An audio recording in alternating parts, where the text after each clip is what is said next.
Ukrainian forces are closing in on Kherson, while Russian forces are building up defenses inside it.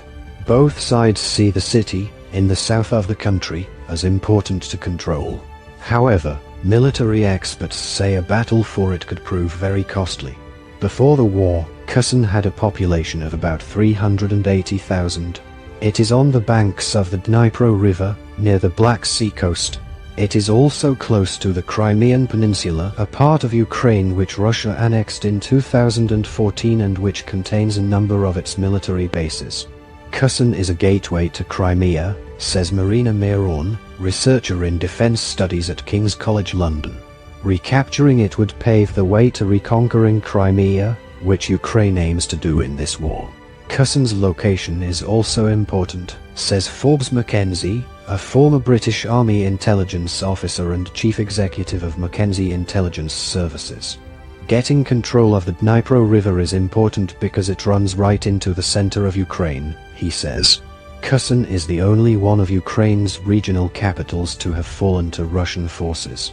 Russia took it in early March and recently declared it had annexed the Kherson region, along with 3 other regions in Ukraine. Recapturing the city would send a message that the war is turning in Ukraine's favor, says Ms. Miron. It would demonstrate to the West that it is still worthwhile spending money on supporting Ukraine and supplying them with weapons. However, Russia's forces are also under huge pressure to defend Kherson. They lost 2,317 miles of territory to Ukrainian forces during their counter-offensive in the east of the country. Russia needs a win, says Ms. Miron. It needs to show it can fight back.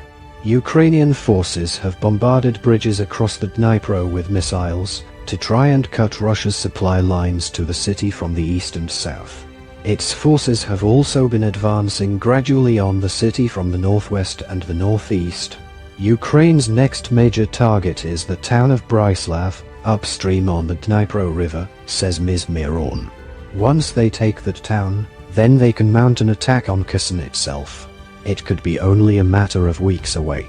However, says Ben Barry, senior fellow for land warfare at the International Institute for Strategic Studies, Ukrainian forces have been making quite slow progress towards the city of Kherson. They still have to break through the Russian front lines north of Kherson, he says. They may be slowed up by muddy terrain. They may not be able to break through to get to the city.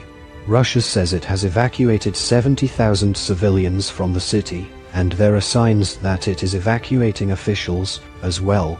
The Russian-installed Deputy Civilian Administrator of the Kherson region, Kirill Strumasov, has said Russian forces may retreat from parts of Kherson on the western side of the Dnipro.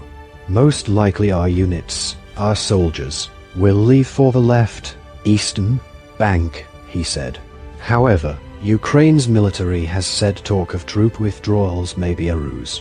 Mackenzie Intelligence estimates that Russia has between 5,000 and 10,000 troops defending the city, including units elite troops.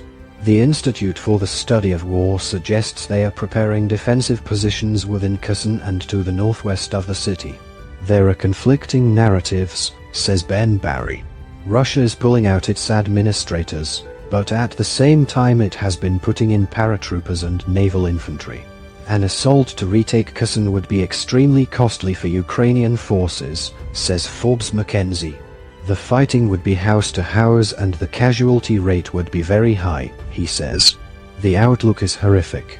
However, a pitched battle for the city is not inevitable, says Ben Barry. Each side has options, he says. Russian forces may fight to delay the Ukrainians and then withdraw. The Ukrainians may try to surround the city and cut supply lines rather than enter it.